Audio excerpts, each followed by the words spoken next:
All right, welcome back again to the Contrarians. This is going to be another regular episode. I've done a few of these with Ralph, but I guess the twist is, we thought along the way, we weren't going to break the rule when we've actually done a regular episode when we've said our favorite album by a band, but we kind of broke that rule with ZZ Top, where I had already done a Rhythmine episode. But I had Ralph on and we did a El Loco episode, and we're doing Queen now. We already did an episode on Queen where I picked Jazz as my favorite Queen album, but we're going to be talking about the works today. And I'll turn it over to Ralph in a minute, but I just want to say a few things about the works. So essentially what happened here is Queen just kept getting more famous and more famous and more famous. And they did really well with News of the World. And then Jazz was a little bit of a drop. And then they exploded once again with The Game. They were the big, exciting it band. This is probably the biggest era of their fame in the States, with Another One Bites the Dust and Crazy Little Thing Called Love. Then Hot Space was a very experimental, kind of dancey, clubby Berlin electronic sort of album, and it basically bombed.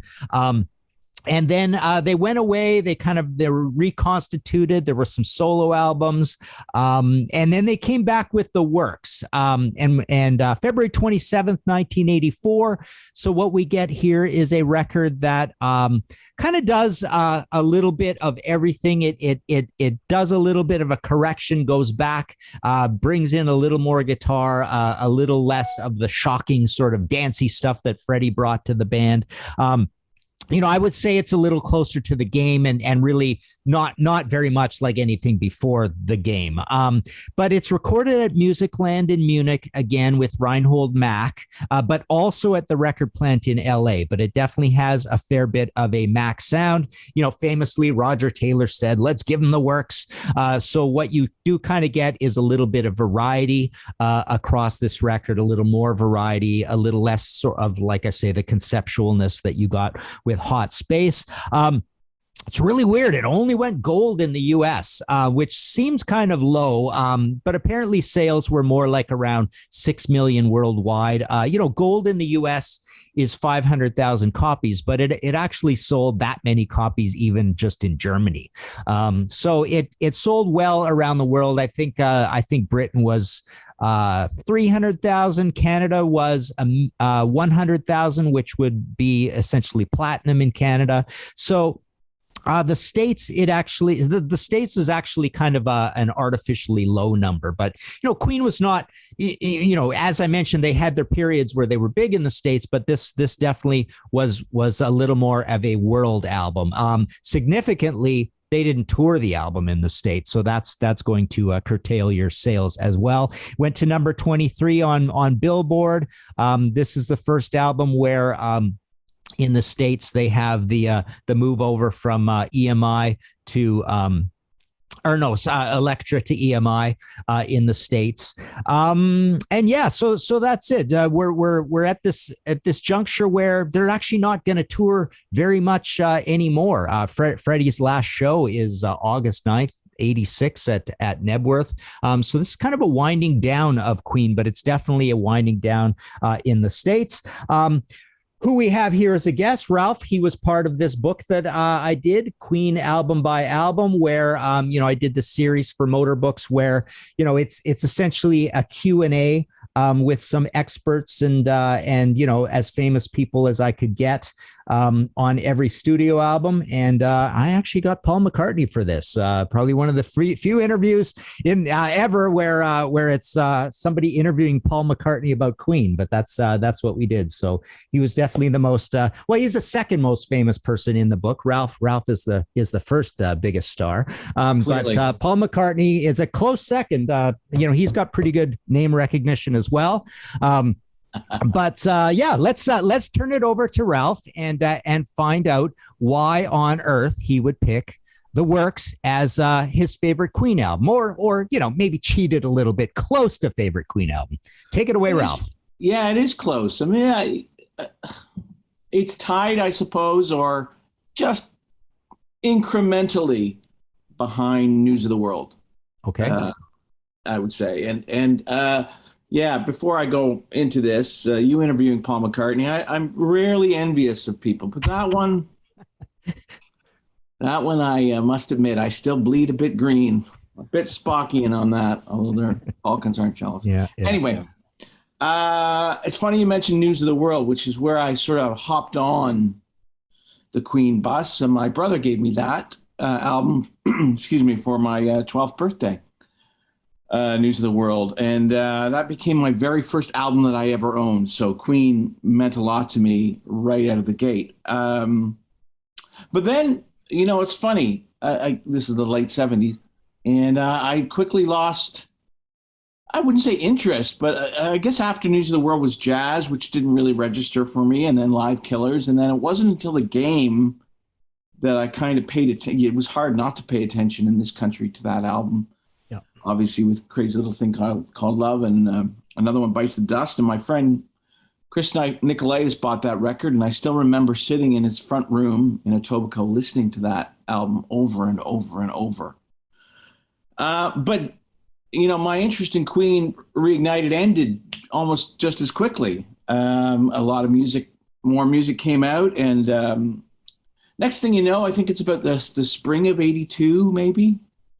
And I'm in history class, and this guy in my class, Ken, is going to see them. I guess they're here at the Gardens for the Hot Space Tour. And I had heard Under Pressure, but I didn't really, it was one of those kind of records that I didn't associate with an album. Maybe because Bowie was on it or whatever. It was years before I even realized that was the closing track on Hot Space. But I'd heard Body Language. And I must admit, as a gosh, I was 16, that really was not a record that interested me remotely. And I guess by extension, that whole Hot Space thing, or at least my understanding of what it was, but I really hated Body Language viscerally. And to me, it was an extension of Another One Bites the Dust. And I may have heard a couple of other, like Back Chat and maybe Dancer, and I thought this was a whole album of Another One Bites the Dust. It was sort of quasi funky and dancey, and anyway, Queen went out of my head again. And then 2 more years go by, and Radio Gaga comes out, and I obviously the video was something that became ubiquitous, even in the pre-Much Music era. And I remember first seeing that video with the Fritz Lang Metropolis and juxtaposed with the images of the band and John Deacon's floppy hair. And the song did nothing for me. Absolutely. Again, I thought it felt dirgy. And, I guess I'm 18 at that point, and I'm into prog. And, and that's just not doing it for me. So I guess a few more months. So that would have been early '84, because I think, as you mentioned at the top of this, was this very late winter '84. That album comes out, yeah. And then I Want to Break Free comes out, is released as a single. And I can't remember whether I saw the video first or heard it on the radio, but my ears perked up with that one. I thought it was incredibly catchy and beautifully sung and really interesting sounding. And it wasn't dirgy. It was kind of like a sequel to, in my mind, in my teenage mind, a sequel to, somehow I found out John Deacon wrote that. And it was a sequel to You're My Best Friend. And so it just really seeped into my mind. It was a classic kind of earworm moment where Queen was back on my radar. And one day I was watching TV in my parents' room, probably New Music. That show, the Canadian show, New Music. Yeah. Now John Roberts, but JD and Jeannie Becker. And they must have played the video for I Want to Break Free. A picture from it. That's right. And I remember thinking in a strange way that Roger Taylor was a pretty good-looking chick. But there was something about seeing them again, and it sort of galvanized my interest in this album, The Works. So in that moment, as I do with so many albums when I was younger, such a spontaneous thing, And maybe you were like this, I don't know, where you just think, I have to have that record and I have to have it now. So, and I talk a bit about it in that Queen book. I just borrowed some money from my dad and borrowed his car and drove to Sam the Record Man, the local one in my neighborhood, and bought the cassette of the works. And I still remember the rack of cassettes because it was the mid 80s and cassettes were huge. And it in that big bulky anti-theft device. And I picked it up. I think it was $9, which wasn't cheap for back in 1984. And I brought it home with the, so excited that I had this, I Want to Break Free. So anyway, I don't know anyone else who went through this, but so I brought it home and I disciplined myself to listen to the side one first, because I Want to Break Free was the second track on side two. But I listened to the tape first. I had this beautiful Iowa Walkman, and I sat and listened to side one. And of course, it was all I could do to get through Radio Gaga. I just wasn't receiving, and it sort of cast a pall over the rest of the side. And I don't even think I was particularly paying attention. I flipped it over and Machines came on, and that made an impact on me. And the big thing for me is I was, as I've mentioned, I think in these podcasts before, or whatever you want to call them, these episodes before, I was a huge Phil Collins fan, huge. And Machines had that magical combination, whatever was hitting me, of drum machines or programmed drums and real drums. I loved when people did that. And I talked a lot about that on the Robert Plant Shaken and Stirred episode. It was just something about, I mean, it started with In the Air Tonight. But there was just something about that combination. So I'll talk about Machines later, but that drew me in, and I was all of a sudden very excited. And then I Want to Break Free comes on, and wouldn't you know it, it was not the version that I heard. It was a different version. They had cut the ramp up sort of atmospheric synth part. They had cut the middle part. They had just cut it to shreds. And it was all of a sudden this disposable 2-minute and 20-second song. And I was just enraged by that. And I don't know if you remember that, but for some odd reason, it used to be you'd buy the album and the song would be longer and then they do a single edit. But Queen actually did the opposite for whatever reason. They put out a single version, which was, I don't know, a minute longer or something. And it had a lot of my favorite bits in that single. So I got over myself and went out and bought the single, and that kind of placated me. But what it did do is it kind of turned me off the works for a long time. And I just listened to that single. So anyway, the years go by, and I, like a lot of people, was affected by the Live Aid performance, and that got me back to the works. And that's after Live Aid, that's when I started to listen to that record again, because they had done, what did they do? Is this the Hammer world? to Fall and Is This the World? Yeah. Yeah, they had done a couple of tracks. That brought me back. And at that point, whatever reason, I started to get into the works. I started to really, really find it to be a fantastic record. So when It's a Kind of Magic came out, I was really excited. And of course, that comes out. And as I think mentioned in that book, it was such a severe disappointment. At that point, they lost me. And even though I bought the next one, Miracle, and then I bought Innuendo, just Queen fell off my radar again. But in the early 90s, I rebought the works on CD, and really in about 91, 92, that's when it became this record for me. So now looking back, that's 31 years ago. And over that decade and the next decade and the next decade, it elevated itself to the point where, like I said, it's News of the World and the works to me are by far my favorites. Obviously, A Night of the Opera and Sheer Heart Attack and The Game are towering records that I love. But when I really reach for Queen, it's usually News of the World or the works. So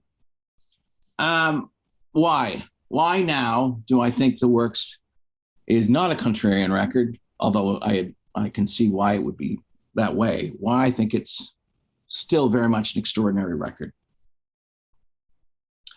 And, you know, part of it is, comes down to the nature of criticism, I think, sometimes too, which is one of the things I started to hear about The Works is it was somehow them reacting to the relative failure of, and maybe part of it is in that, in your book as well, that kind of cemented this, but this idea that The Works was kind of a contrivance or of them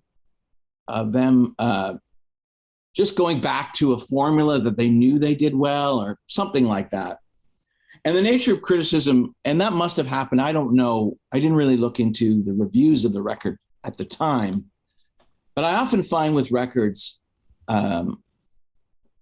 if they're criticized when they're released, that kind of calcifies, it takes hold.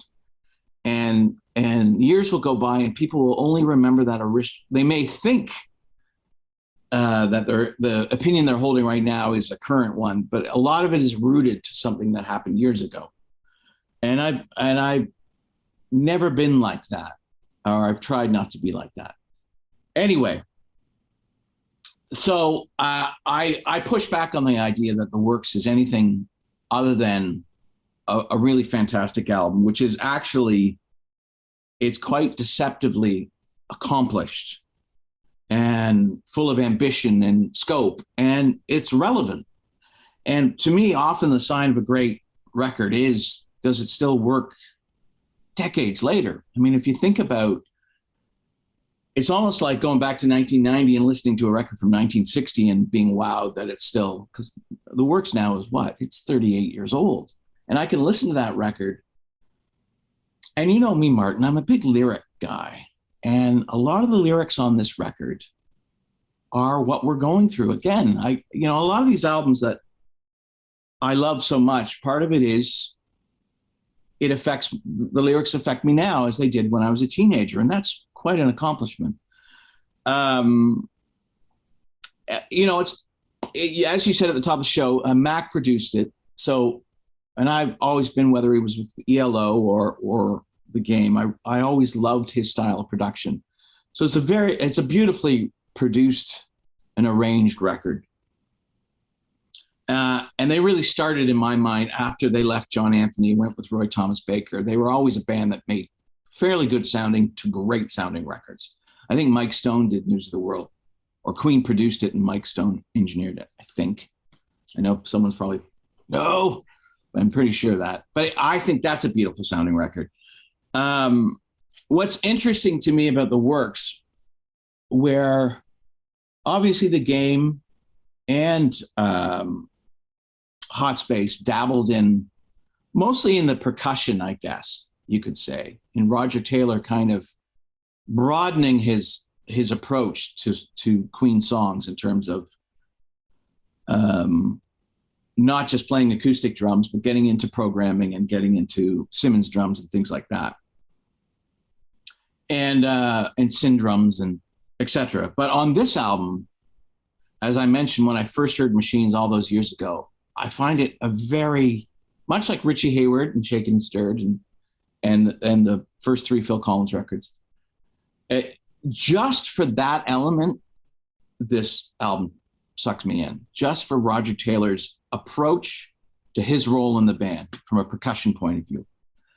But the album itself has all these unusual colors and textures, and how they, I listened to Hot Space last night, and especially side one has a kind of a mono sound, not mono in terms of monophonic, but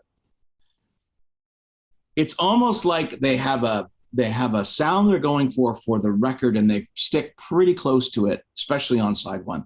This record, although has some sonic continuity, to me is much more interesting in how they approach each song arrangement-wise. So you're going to get, all of a sudden, on a Queen record in 1984, an acoustic guitar, which not a lot of big bands were using acoustic guitars, and they sounded like acoustic guitars in the early 80s. Or you get a song like Tear It Up, which is very stripped down, a pretty austere arrangement. It sounds just like 3 or 4 guys in a room jamming, versus something like Radio Gaga, which is a very complex synth-laden piece. But whatever the song needed, the band did, which is very appealing to me. And again, in my mind, keeps a record timeless because it doesn't lock it in that time, which sounds redundant, but if you know what I mean.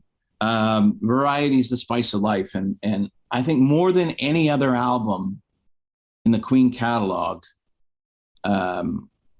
they change things up song per song per song. The sound and the arrangement. The other thing I find really interesting about, now one of the things I loved about Queen, so I think I'm gonna contradict myself if I may, but my favorite band has always been the Beatles. One of the things I love about the Beatles is multiple vocalists, and Queen, if you listen to News of the World, Roger has a vocal, Brian sings All Dead, All Dead.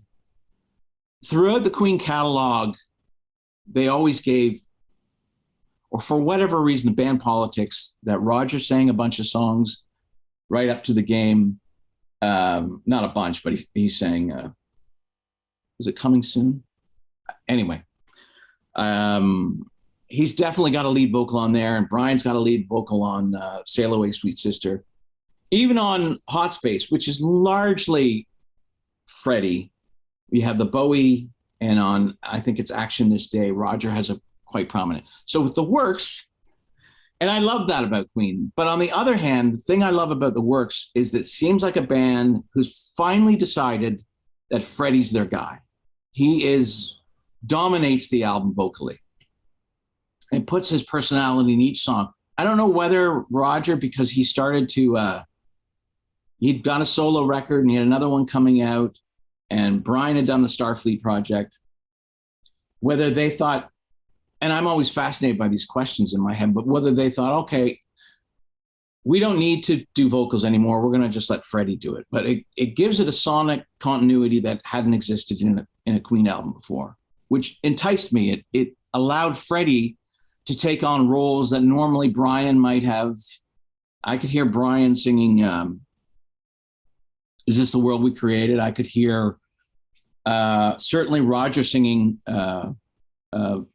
Machines, but they didn't do that. So that's a special album for me just for that. And they also, and I might be wrong, fans out there, but they brought in an outside musician. And I know they had brought in Arif Mardin to do some horn charts on the last record, and obviously Bowie. But this time, for the Works, they brought in Fred Mandel, who had, I think, a significant, almost a Lyndon Hudson, ZZ Top kind of effect in my mind. They brought him in and they used him a lot. And I think similar to, say, Billy Preston and the Beatles, where Billy had a profound effect on the band and galvanized them. And I don't really know the state of Queen at that point, but Fred Mandel, he ends up on Radio Gaga. He ends up on I Want to Break Free, on Machines, on Man on the Prowl. He has a significant impact, especially I think on Radio Gaga, where he records at one point with Roger and Brian, I think at one point working on that song. And then he works with, I read an interview with him where he talks about going to 2 different studios with 2 different sort of contingents of Queen to work on that song.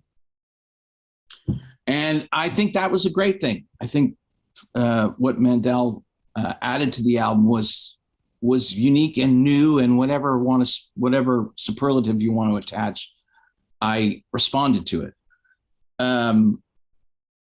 And the other thing, so there's that element to it, and the way the album is sequenced, and I would fully admit that much like the Robert Plant album, where I saw a concept that maybe other people or maybe Robert didn't intend.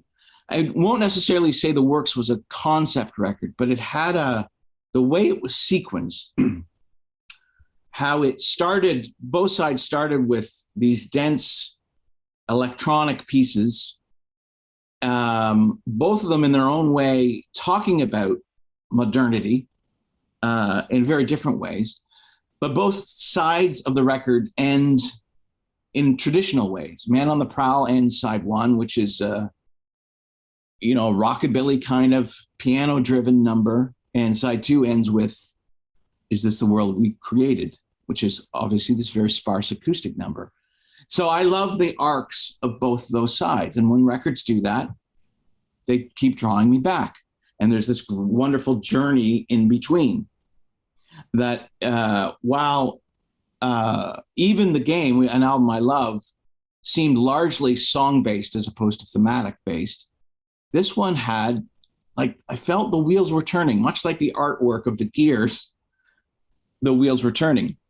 Finally, I might be the only person who loved the artwork of the works. And I've talked before about being drawn into records because of the artwork. And I love dualities and juxtapositions, and the idea that they hired George Harrell, who eventually, this great 1930s Hollywood producer, to do that record, to do the cover. And I think it was the first time they had, no, The Game, they're on the front of the record too. But I just love the look of it. I love the shadows cast. I love the sense of the classic sense of it. Mixed, but sonically you got a very modern record. So again, that dualism that entices me. And finally, it's the lyrics. And I don't know whether a lot of people listen to Queen for the lyrics, but I listen to everyone for the lyrics. And lyrically, I guess you could say this about a lot of records in their catalog, but this one seemed to be the most varied, most ambitious, I'm trying to think of more words to describe what I'm trying to say, but varied is the best way. Even as a kid, I knew that, but now looking back on the record and why it remains at the top of my list is it takes in everything from technology and the sense of obsolescence to the nuclear arms race and the Cold War, to famine and suffering and disparity of wealth. Sometimes it's outrageously inane in the best sense, with something like Tear It Up, which goes out of its way to just be frivolous, and it's about the words and how they sound more than the meaning. And then there's things about suicide, and then there's these songs of loss and frustration and love. So it goes all over the place. And again, what draws me back to records a lot are the lyrics. And as I said at the top of this, a lot of the lyrics are relevant right now with the war in Ukraine, with the zeitgeist we're living in. Sadly, something like Hammer to Fall or Is This the World We Created are overtly relevant now. I mean, we're closer to midnight, as they say in the nuclear clock or the doomsday clock than maybe we've ever been. And I'll get to that a little bit later, but that's really, I think, sums up all the things I love about it.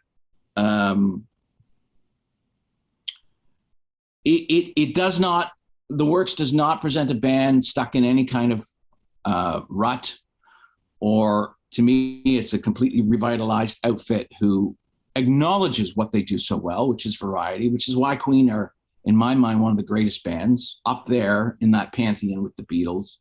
And in many ways, other than the Beatles, arguably the most ambitious band in terms of what they did and how they approached songwriting and the different songs they wrote.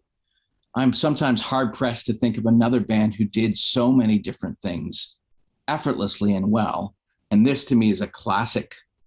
It does everything News of the World did, or A Night at the Opera, in terms of that sheer scope. And finally, the works, as I mentioned before, really is a brilliant showcase for all of them, but for Freddie and Roger the most.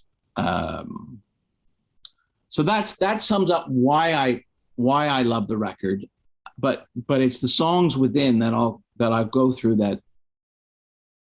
that just. I think if you sit down and you listen to this record, again, I say this a lot, with a good pair of headphones, and you take yourself off autopilot and you try, as I always say, try to eliminate the static about a record like the Works and try to come at it in an all new way. Maybe you'll hear some of the things I'm about to talk about that makes the album so exciting. So let's start with Radio Gaga, the big single, which I've always thought was a fascinating way to open a record, a mid-tempo. First of all, as we know, through the 70s, Queen talked a lot about being a band, and stated on their records there were no synthesizers on this record. And it seemed like a point of pride. And by 1984, obviously synths were on the game and Hop Space, but this was such a, even on the opening track on Hot Space, Brian is there, his guitar. But this one, this kind of mid-tempo, synth-laden, program-laden dirge, for lack of a better word, or sometimes it sounded a bit like krautrock in its hypnotic pulse. While at the same time, Queen being Queen, they managed to take this hypnotic pulse and bolt onto it this anthemic quality to it. While at the same time, and I talked about juxtaposition and dualism, so it's arguably the most electronic-laden song on the album. And what is it about? It's about radio. It's about analog. It's about it's an homage to this medium that was, even then, in the death throes, a very analog type of format. Yet they bathe that in this electronic bed, which I thought was, I still think that's, again, you would thought with the subject matter they would have gone for more classic kind of music, but they didn't. So right now, looking back, the record surprises you immediately. And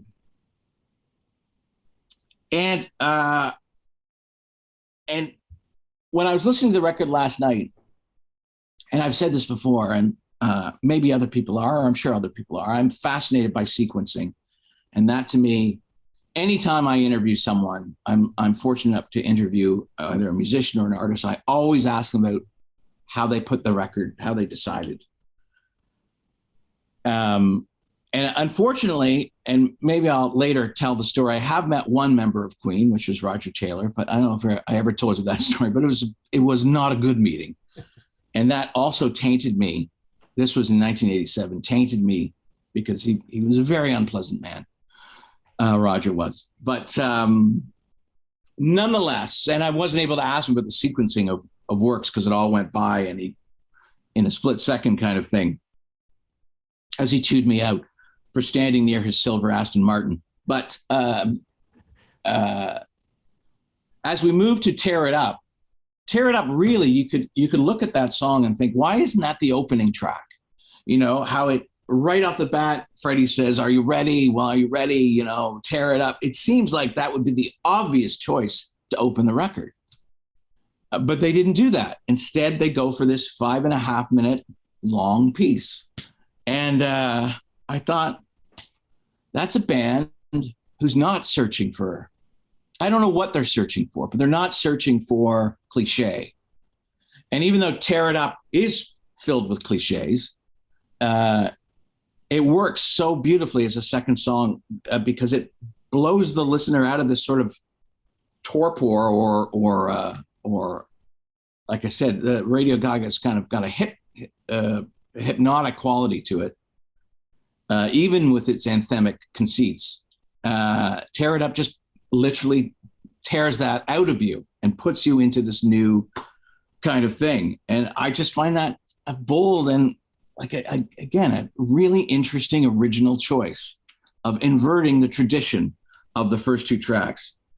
And it's so, as I said, joyfully inane, the lyrics.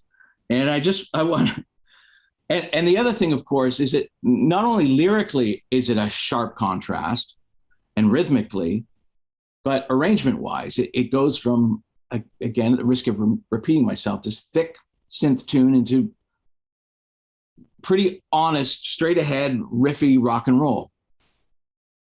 But the lyrics, give me your mind, give me your body, and this song always reminds me of two things: that Brian May, who I think, other than Pete Townsend and possibly Steve Hackett, is my favorite guitar player, but he's such a brilliant writer, and he always knew how to write for Freddie, how to maximize what Freddie brought to a song. And this is, I'm trying to imagine Brian sitting down and writing the lyrics. I want to be a toy at your birthday party. Wind me up, wind me up. And thinking, God, that probably sounds really silly. But I know when Freddie sings it, it's going to get people's heart pumping. It's going to, or they'll laugh, or they'll do whatever. He'll sell it. And Freddie could sell anything. And that's the other part for me of Tear It Up. So after that 1-2 punch of the contemporary Queen and the classic Queen, which is Radio Gaga and Tear It Up, you get into kind of for the lack of a better word, the meat of the record. And It's a Hard Life always reminds me of driving in my parents' car in the summer of '84, I believe it was, and I had Chum FM on, back when Chum FM was a pretty good station, or a station that I liked. And I had an interview with Roger Taylor, and I guess, I mean, this is years ago, and I know Strange Frontier, his solo album, was coming out, sometime either the summer or early fall, I think, of '84. And it got some traction in the media. Anyway, I digress. The story around the interview was that there had been a rumor that Freddie Mercury was gay. My memory tells me that it was actually Chum FM sort of broadcasting a British interview or something. Anyway, I'm driving and Roger admits that Freddie is gay, or says that Freddie is gay, and of course he's gay, and it's no big deal, and all the rest of it. And it was, I guess, no big deal. But as the years go by, I realize now that when I would listen to certain Freddie songs, knowing he was gay, sometimes those songs felt like they were through the lens of being gay. Whatever that meant, whatever I was projecting on what I believed that what it was to be gay. And It's a Hard Life stuck in my head as this song, which is very dramatic. The opening is right off the bat. It's I don't want my freedom. There's no reason for living with a broken heart. And the way he sings that, it's so dramatic. And I don't want to attach a pejorative or a judgment on this. It was just, when I was in high school, I had a good friend who was gay, and he was larger than life at times. And when I hear that song, I hear that as something that was perhaps an ode to that existence that he was as a gay man. That's how I hear that song. Maybe I'm treading on dangerous ground. I don't know, but it felt like an anthem to that lifestyle, and it's a beautiful song. It's beautifully played, and yeah. Anyway, that was just my vision of gay life and how they fell in love, and how when it didn't work out, how it was all consuming, all emotional, all, there's something about that song that perhaps if you didn't latch on to what it was about or what the backstory might have been, it would feel dramatic and contrived, but it doesn't, or too over dramatic and contrived, but it doesn't feel that way to me. Maybe because at a very early age, I started to see his songs through that lens. And that was, again, for a suburban boy, that was straight guy, that was interesting to me. It wasn't anything other than that. It was just another flavor of what Queen was. But this lyric and this performance underpinned by a fairly straightforward arrangement. So we're into this idea of the works being obviously obvious to me, an album of shifting moods. So we go from Radio Gaga, Tear It Up, It's a Hard Life, into Man on the Prowl, which, again, on the surface you could say, oh, that's a knockoff of Crazy Little Thing Called Love. But I think about when Freddie was born. He was born in 46. So in his formative years, probably early rock, rockabilly, and those things were fairly close to him. Like many kids, I imagine an homage, a double homage or a triple homage, or it didn't matter to him. He was celebrating that. But unlike Crazy Little Thing Called Love, which is largely guitar driven, this is piano driven. So it immediately doesn't sound like a knockoff of something else. It sounds like something that's fresh and, excuse me, and new, with wildly different subject matter. And again, Man on the Prowl, similar to It's a Hard Life, to me, it was another facet of Freddie's personality to me, or another part of his lived experience, for lack of a better word. And a lot of this is looking back on it now. I wouldn't have been able to articulate it like that as a young guy, but now I think, oh, that works on multiple levels as a song. And again, it's got some really interesting sonic elements beyond the fact that Freddie is driving that song on piano, and Brian, his playing is austere. You know, he's channeling perhaps a bit of his inner Scotty Moore.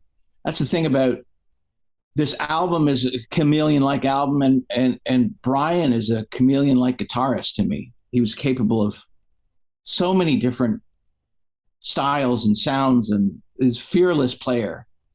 Again, why I love him so much. And there's this wonderful synth arpeggio that runs through it that's fantastic on the headphones. And plus you get Roger, some great drumming from Roger. And all you drummers out there, I don't know if you noticed this, but one of the things I love about Roger is how he does these almost micro hi-hat lifts as he's hitting the snare, this quick sound, which is really, you know, one of the things that, not to go on a negative thing, but because maybe it comes down to me and I can't hear it, but drummers in the 60s and 70s and into the 80s even, you knew them. They all the great bands had great drummers, and you could pick them out. And even when they did session work, you thought, oh, that's obviously Phil Collins. Oh, that's Roger Taylor. I can hear on Under a Raging Moon where Roger starts playing without even reading the credits. And there was something, anyway, it's just a great performance from Roger on an album where he is all over the map, but this is traditional drumming. And then you can hear, I was listening to it last night on the headphones, and you can hear where Fred Mandel drops in. On a record, you couldn't, or on a stereo, it's harder to discern, but Fred Mandel does the last crazy stuff. And the other thing I loved about, again, keeping you on your toes, was the fact that Man on the Prowl just kind of abruptly fizzles out or cuts, or it's very like side one of Abbey Road. It's like what was the thinking of that? We're not going to fade it out. We're not going to go do some sort of contrived ending or rote ending. We're going to just go, we're going to stop the tape or something. It's a very unique and jarring. And again, it just tells me over and over, and I get so excited about this stuff, that they're thinking, that there's something going on. It's not just, let's do this. And I love that about all the great bands, Beatles being the... Anyway, so that's the end of side one. Side two mirrors side one in the sense that it opens with something that is very dense, very electronic, a a different take on technology. You know, if there's a what is that word? A wistfulness to the lyric of Radio Gaga, a type of yearning, but a wistfulness, nostalgic, yet it's laden with electronics. This one is this really interesting battle between the analog and the digital world. It's like a war. What's the line? Even how that song ends, living in a new world, thinking in the past, living in a new world, how are you going to last? It's not, it's not Einstein, yet it's a profound bit of lyric writing. And what I love about the song, and always have loved about the song, above Freddie's great vocal and all the production tricks that the band and Mac put in there, is the arrangement. Is where the technology of the Fairlight, which I guess is Fred Mandel again, and the programming and the vocoders and the synths, they battle it out in a way that didn't exist in Radio Gaga, because it's a totally different type of song. But this, you've got really sharp, abrasive driving guitars, the placement of where Roger, I mean, I beg you people to put that on a good set of cans, man. When Roger comes in with these wonderful drum fills, and Freddie's vocal just kicks up a notch. It's just so visceral and exciting, and you get the sense that there is conflict, there is war going on between the old and the new, and of course the ending, as I said, is kind of ambiguous. How are you going to do it? And obviously, all these years later, when we are drenched in technology, and you and me, are from a generation which is really the last generation where most of our lives were analog, and we've had to adapt to technology. I mean, my daughter can do stuff that would take me an hour to do. She can do it in 30 seconds. It's a cliche now, but it's a real struggle for me and for a lot of people, because it's not just technology, but it's the culture that comes with technology and the coldness. Not for gold, not for money. It's relentless technology. And I just love this battle that seems to exist in the song, with this relentless Fairlight hammering going on. Dun, dun, dun, dun, dun, dun, dun. And I think to myself, is that hammer crushing the digital world, or is it crushing the analog world? Again, the ambiguity. It's just a really exciting, interesting collaboration between Brian and Roger. It's a great piece of work, but I've never not got chills when Roger comes in on those drum fills. Fantastic. Into I Want to Break Free, and I said, a lot about that at the beginning. That's the song that really made me pay attention to Queen again. John Deacon, one of the more under-recognized, I think, writers in that band. I mean, you could say everyone knows Another One Bites the Dust, but I don't know if everyone knows he was the guy who wrote You're My Best Friend, Who Needs You, Another One Bites the Dust, Need Your Love Tonight, and this. And this always struck me as lyrically as a wonderful, again, the arc of a relationship. And I know there's a lot in the middle, but You're My Best Friend was the first song that really hit me as this really romantic, beautiful piece of work, underpinned by John's on A Night at the Opera, underpinned by his electric piano, to this quite vicious in the way Freddie sings, I don't need you. Unfortunately, the video turned this song in many ways into high camp, which is funny on its own. But this is an album where I consciously block out the videos. While something like Eliminator, ZZ Top Eliminator, I'm quite happy to listen to that record and conjure the videos. With this album, they don't serve me at all. I like the images in my head much more than the video. As funny as that video was, and like I said, Roger, at one point, you think, that's a good-looking chick. Anyway, and speaking of Roger, again, mark of a great drummer is knowing when to play and when not to play. And I'm not sure if he's playing a Simmons kit on this or what he's doing, but it's very straight up, unobtrusive, doesn't do anything fancy on this. It's just really nice underpinning of a guy who has an ego, probably a huge ego, but when it came to arrangement, he knew when to chuck his ego and say, I'm just going to go dim, dim, dim, dim. Fabulous. Which leads us into Keep Passing the Open Windows. Again, great sequencing. Technology war to this vicious little tune about a bad breakup, ostensibly, into something, I think, much larger. And again, you could say that Freddie's Don't Try Suicide on the Game was mining this kind of similar territory, even though they're very different songs. So lyrically. But again, I go to this idea of when I listen to this song for many years, the thing about it that has struck me is it is because Freddie is gay and he lived in that community, and suicide was, and probably still is, I don't know the statistics, but is prevalent, is certainly a part of that culture, that sense of isolation and of depriving yourself of who you are for social reasons. And through that lens, it's not, this song isn't just some kind of bromide or I don't know, buck up kind of thing. It takes on greater significance to me.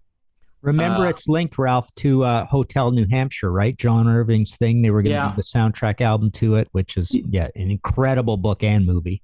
And yeah. Although not my favorite Irving book, which is Garp. But yes. But I think it exists outside of that as, again, possibly representative. I mean, this is how I keyed into it. Indicative of what he was experiencing Freddie was experiencing in his own community. These tomes of encouragement and pleas and we can get through this. And it's got a weird Joe Jackson piano lick to it, right? I'm trying to figure out what song it was from. I couldn't figure it out, but I definitely see that as a Joe Jackson. I was about to mention that, those big block chords that he plays. But to me, it's part of that flair that he has, that drama he has. And it's this song that I think has the arpeggio synths. I think I mentioned in Man of the Prowl, there's different synth action happening. This is the one where it's the combination of these pushing synthesizers with these bum, bum, bum, very, very that's also theater. The solo of I want to break free too, right? I want to break free.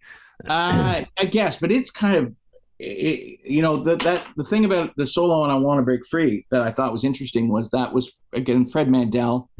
I believe that was improvised. Okay. And it's very, I don't know, it's very fluid, that it's got an enveloping kind of draws you in, that solo, in a way that synthesizers can do. It reminds me of I guess those early Pete Townsend synth ARP experiments. It also reminds me of a Brian May guitar solo. I guess so, yeah. I mean, that's a really good point. Because he does that kind of stuff too. And okay, so the what I hear, you hear Joe Jackson, I hear my own version of musical theater, of grandeur and of presentation. What about Hey Good Hardy or Bruce Hornsby? Hey Good Hardy. I haven't heard Hey Good Hardy. But to bring it back a bit to Mac and his production style and the arrangement ideas, the way this song starts, just the light reverb on the rim shots, and then the light reverb, again, this whole album is beautiful on headphones, and then how that explodes. And I talked earlier about Roger Taylor and how he chose to approach his drum tracks. This one, it's a combination. It sounds like a combination of his Ludwig Superphonics snare, metal snare, and Simmons drums. I think Neil Peart did this, Phil did this, Omar Hakim did this, combining the Simmons, obviously Richie Hayward on Shaken and Stirred. It's just an explosive thing he does on those Simmons drums. Again, very, very exciting. Bobby Blotzer from Rat was kind of that way. He had these Simmons toms mixed in with a completely analog kit, and it sounded really good on those early albums. Yeah. That's right. I met Bobby once during Metal Evolution. Lovely guy. Yeah. Very earthy guy, and a big Phil Collins fan. So good. I'm gonna like him. And also with again, mark of a great songwriter, Freddie.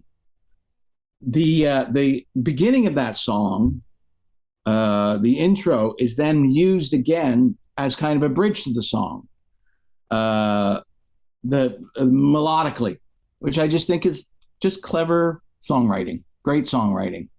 And at the end of the day, Queen was blessed with 4 incredibly strong songwriters, and Freddie dominates this record in some ways. Although you say that, and then Roger has the big single, but Freddie's got a lot of great songs, as he always does. And it reminds you again that Freddie was a lot of great things, but one of those great things was bloody gifted songwriter. So we have War Against Technology, we have a breakup song, we have an uplifting plea to take care of yourself, and now we're into something else. We're into Hammer to Fall. And it's funny that, on the surface, when I first heard Hammer to Fall, I just started getting into playing drums, and I immediately started to play that song over and over, play along to that song, because it had variety. It was pretty straight up, but it had variety. It had that bridge with the tom-tom work. Boom, boom, boom, and then the kind of triplet kind of thing. So for me, for many, many years, that song was a song about great drumming and great rock and roll. Just textbook Brian May. But again, as you explore a little deeper, as we all should with great albums and great songs, you start listening to the lyrics. And obviously, it seemed like when the wall came down and those years through the 90s, that the arms race was over, that the Cold War was over, that the Soviet Republic had been broken up and democracy was sprouting and hope and capitalism. And it seemed like Hammer to Fall was lyrically, like the USSR, a relic. Now, lo and behold, it's 2022, and we've got Putin invading a sovereign country and wanting to reimagine that Soviet bloc again. And there's all this talk again about small-scale atomic warfare, or could it spill into something broader? And I just read an article today about the NATO reminding Zelensky that he can't go into Russian territory because that could in turn draw everyone into the war. Anyway, my long-winded point is is that all of a sudden, when Freddie screams the great line, "What the hell are we fighting for?" I want to get it right. Just surrender and it won't hurt at all. It is again what we're living in. It is a inadvertent, perhaps on Brian's part, a comment on this species that we are, that we cannot stop fighting. And certainly he grew up, you and I are obviously younger, but he grew up in the very center of the Cuban Missile Crisis and all the rest of it. And again, this was pre-Gorbachev. It was, I can't remember his name. Leonid Brezhnev.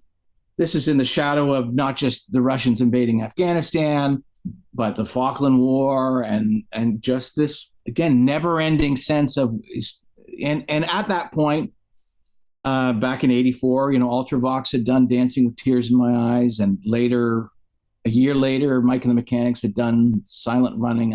It was definitely, and there's more. I know people say, well, there's all these other ones. It was in the zeitgeist. And it should be again in pop music, because at the end of the day, this is what this stuff is. Queen is pop music. It should be, but I don't think it is, because now pop music is garbage written by 10 people about nonsense. and this is my cat. So anyway, that's what I love about Hammer to Fall. That it has this anti-jingoism, kind of almost a neo-hippie sentiment about annihilation being on our doorstep. And it, of course, is now more than ever. So who can not listen to that song and not say, Brian is Edgar Casey, you could see in the future. Or he just knew that we were never going to change. And we never will change, in my opinion. So finally, as a coda to the record, so I talked earlier about how each side went from modernity to traditional. But in a sense, the works also starts with technology and ends with the most austere track that Queen had done in quite some time, which is just an acoustic guitar, and like a co-write between Freddie and Brian, acoustic guitar, and a beautiful Freddie vocal about famine and suffering and hunger and the disparity of wealth that, again, still exists. So you can listen to the song, and there's still millions of hungry mouths to feed. There's still organized slavery, and there's still bloody wealthy oligarchs, and et cetera, et cetera. So again, that's the magic of a great album. I know I'm saying that a lot, but that's why it thrills me. And I guess the audacity or the creativity of ending a song or ending an album with this quiet lament. And in many ways, the album starts with a lament and ends with a lament, which I think, when you think of Queen, you don't necessarily think of laments. You think of fun, you think of rock, you think of riffs, you think of drama. But why I love the works is that Queen surprises you again, and why this album continues to surprise when I listen to it over and over. So I don't think after this, Queen, their career was truncated, obviously, because of Freddie's illness. But I don't think, my very subjective opinion, they came up with an album as varied, yet as coherent, yet as relevant. There's no posturing on the works, in my mind. There's posturing on The Miracle. It's hard to listen to Innuendo without thinking about the deterioration of Freddie. Although I like that album quite a bit. But the works is, to me, their last wholly group masterpiece.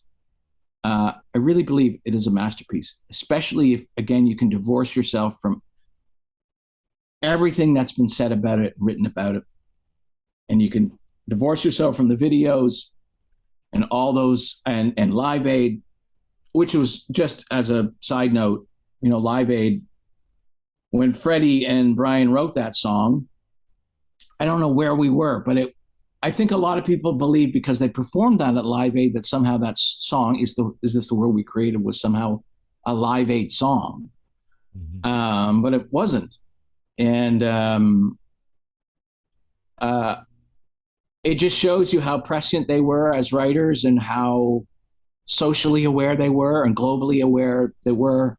And again, they used their platform in a way, and you can correct me if I'm wrong, or someone will correct me, but in my mind, The Works is probably the most socially relevant, the album where they use their platform to speak about big issues, often couched in wonderful sonics and great performances. But if you sat there and the album came with the lyrics, and or with me with this little cassette thing, back when I could read words that small, it really is a perfect record, musically and lyrically. And Queen, I don't think would come close to repeating that. And now they've become sort of an endless marketing machine. But and I didn't like the movie. I'm digressing. Sorry.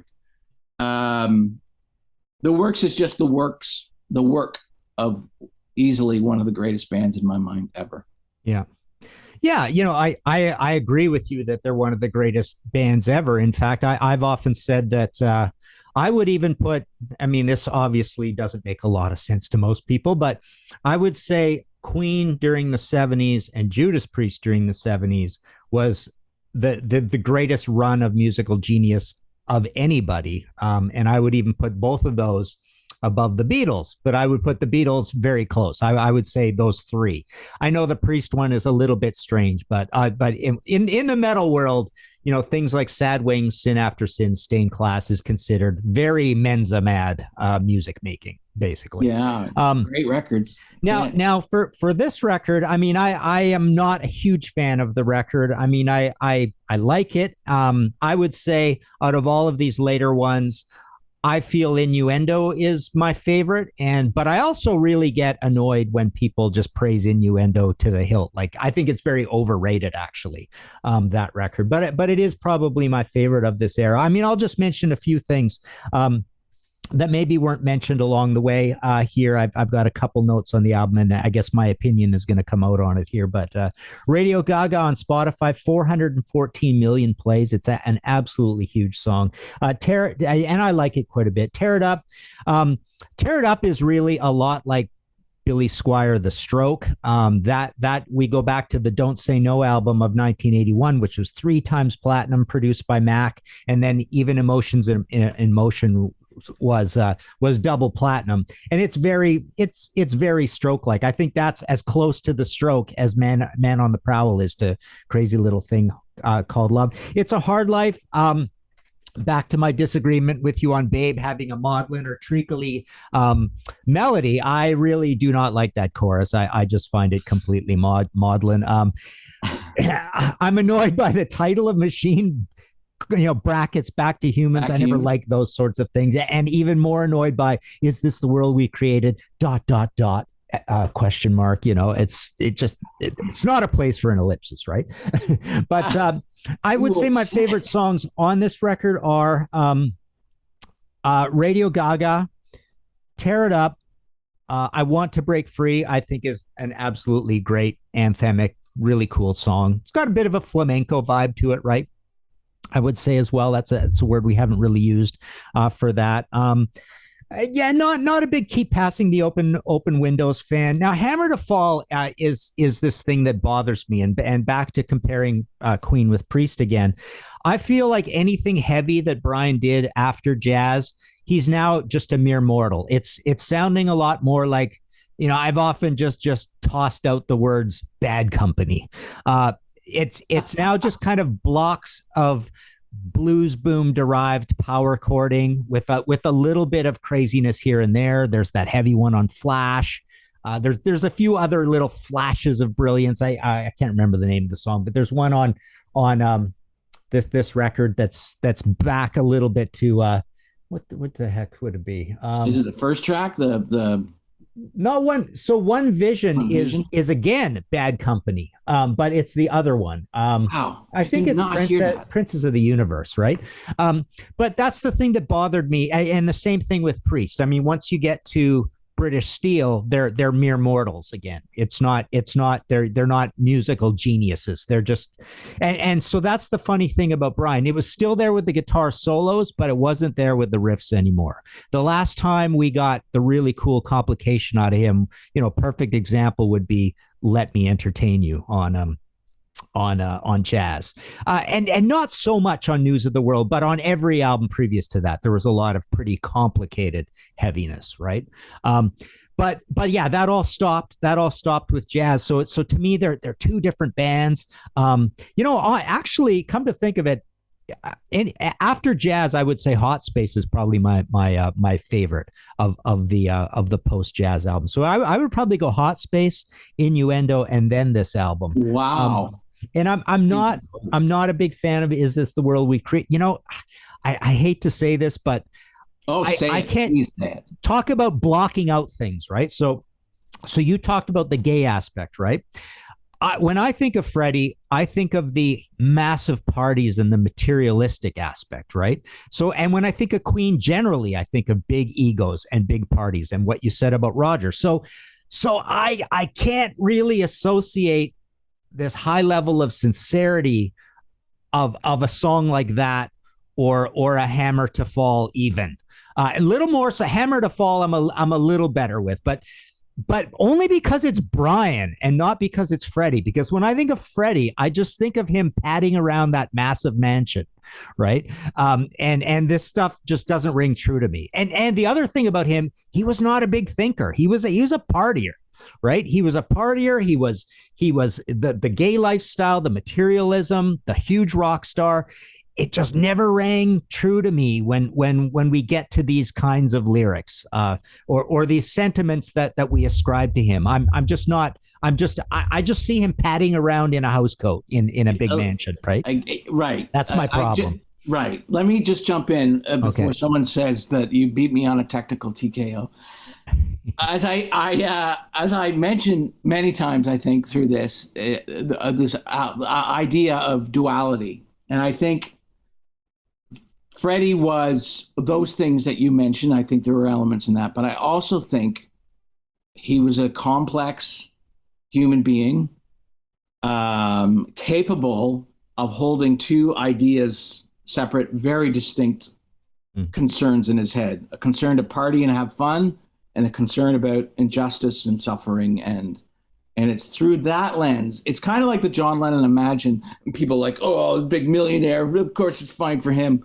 You know, I think that those emotions and the compulsion to write lyrics like "Is This the World We Created" were authentic because, and it comes down to, I think, our perception, your perception of Freddie versus my perception of Freddie, you know, and the duality of his life sexually and culturally and politically and socially. Yeah. And that births songs like that I find authentic. Yeah. That's the difference. Okay. Yeah. Yeah. All right. And just to wrap up, just a couple other quick things. We usually look at rankings. I mean, this album comes in. Louder Sound puts it middle of the pack at 8. Ultimate Classic Rock puts it at number 8. The Enemy puts it at number 5. Musicology number 11. Far Out Magazine number 12. So a couple lower. I mean, most people don't have this album too particularly high. In terms of set list stuff, we normally look at as well. I mean, obviously the band really curtailed the touring after this, so these songs were not going to be super high in any list. But Radio Gaga is the 53rd most popular Queen song in terms of how many times it was played live, and then the other ones from this album that we all know and love come in high as well. Hammer to Fall 56, I Want to Break Free 58, Is This the World We Created, Tear It Up, and even It's a Hard Life number 75. So yeah, there you go.